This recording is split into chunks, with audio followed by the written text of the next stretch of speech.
Opening hook. The sound of tearing fabric is small. It's not like a gunshot. It's not like a scream. But in the right moment.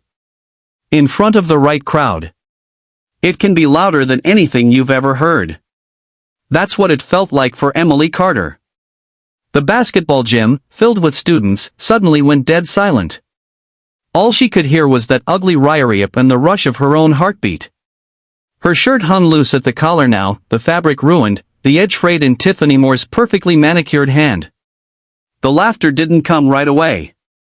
No, first came the stunned gasps, then the smirks, and then, the jeering. She probably thought she could still go to prom after that, someone whispered. Maybe she should wear a trash bag, another laughed. And Tiffany? Tiffany was smiling like she'd just done the world a favor. Emily stood frozen. Her cheeks burned hot, her chest tight. Every part of her wanted to curl into a ball, disappear into the floor, and never come back. But something inside her, a voice she had been feeding in secret for months, whispered.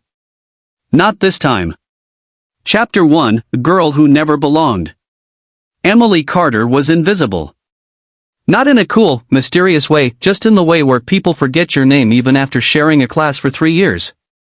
She wore hoodies even in the summer. Sat at the back of classrooms. Ate lunch in the library whenever she could get away with it. Her closest friends could be counted on one hand, actually, one finger. Her best, and only, friend was Mia Lopez, a theater kid with a loud laugh and a fierce loyalty for anyone lucky enough to be in her circle. Why do you always shrink yourself? Mia would ask sometimes. You're smart. You're sweet. But you act like you want to be invisible. Emily would shrug. She'd learned a long time ago that the less attention she got, the safer she felt. Chapter 2, The Crush. Daniel Brooks was the exception. Emily didn't know why she liked him.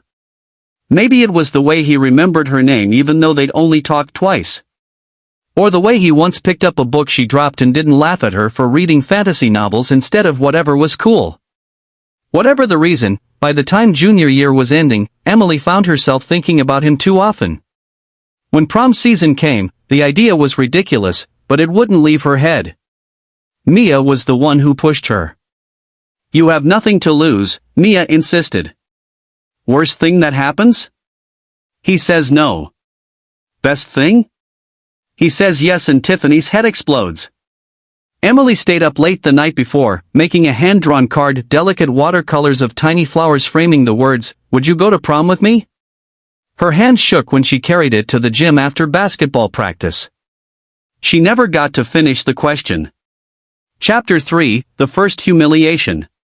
Tiffany Moore, blonde, perfect, cruel, snatched the card from Emily's hands before she could even speak. Ah, look everyone! Tiffany sang, holding it up like a trophy. The library mouse is asking Daniel to prom. The team laughed. Some of them pretended not to, but the smirks were still there. Daniel looked uncomfortable. But he didn't say anything. He didn't take the card from Tiffany. He just avoided Emily's eyes. Mia found Emily later in the bathroom, crying quietly in the stall. I told you she was poison, Mia said, her voice gentle. But hey, this doesn't mean you're any less amazing. Emily nodded, but the humiliation stayed. Chapter 4, The Decision to Change. That night, Emily couldn't sleep. She replayed the scene in her head over and over, the laughter, Tiffany's smirk, Daniel's silence. Something inside her snapped. Not in a loud, dramatic way. More like a quiet click, like a lock turning. She wasn't going to spend her life flinching every time someone looked at her. She wasn't going to let Tiffany or anyone else make her feel powerless again. Her uncle, Jack Carter, ran a small MMA gym 2 towns over. She'd visited once as a kid and thought it was scary, people sparring, grunting, hitting heavy bags. But now she wanted to be scary too. She showed up the next day. Chapter 5, The Training. At first, it was humiliating all over again. Emily couldn't keep up with the warm-ups. She tripped over her own feet. Her punches barely tapped the bag. Her uncle didn't let her quit. You're not here to be perfect, he told her. You're here to get stronger than you were yesterday. That's it. She came back the next day. And the next. Weeks turned into months. She learned how to breathe through her nose to control her heart rate. How to plant her feet so she wouldn't be knocked off balance. How to throw a roundhouse kick with precision instead of wild guessing. And slowly, the shy girl started to change. Chapter 6, The Day of the Pep Rally. By April, she'd been training for nearly 7 months. She wasn't looking for a fight, but she knew if it came, she wouldn't freeze. The pep rally was supposed to be harmless. The gym was packed, the air buzzing with energy. Emily was just there to help set up chairs. But Tiffany spotted her. Chapter 7, The Second Humiliation. Tiffany's voice cut through the chatter. Well, if it isn't the prom reject. Emily kept her head down. Tiffany walked closer, her friends trailing like shadows. Still planning to wear a dress, Emily? I can help with that. Before Emily could move, Tiffany grabbed her shirt and yanked hard. The seam split down the front. The sound loud in the silence that followed made Emily's stomach twist. Gasps. Laughter. Phones coming out to record. Emily's old instinct screamed, "Run!" But she didn't. Chapter 8, The Roundhouse. Emily stood tall. Tiffany turned, smirking, ready to bask in her victory. Hey, Tiffany, Emily said, her voice steady. The bully turned and Emily's right foot came up in a perfect, lightning-fast roundhouse kick that stopped an inch from Tiffany's cheek. The gym went silent. Tiffany flinched, her smirk gone. Emily lowered her foot slowly. Touch me again, and you'll regret it. Chapter 9, The Shockwave.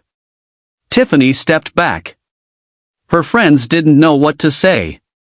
The crowd? They erupted. Some clapped.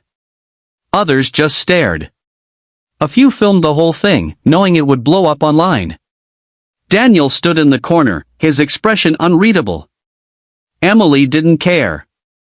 She picked up her bag and walked out of the gym, every step feeling lighter than the last. Chapter 10, The Real Battle. The days after were strange. She'd gone viral on social media overnight. People she didn't even know sent her messages calling her brave and badass. But the real battle wasn't online, it was in her own head. Being strong wasn't just about kicking someone. It was about believing she was worth defending in the first place. Some nights, doubt still crept in. But she kept training, kept showing up for herself. And when her uncle asked if she'd help teach the younger girls self-defense class, she didn't hesitate. Final message. Emily's story isn't about revenge, it's about reclaiming power. Speech balloon comment below. Have you ever faced a moment where you had to stand up for yourself or someone else? Share it, we read every single comment. Loudspeaker from Be Kind. Always remember, kindness is strength, and standing up for yourself is never wrong. Subscribe for more powerful, real stories.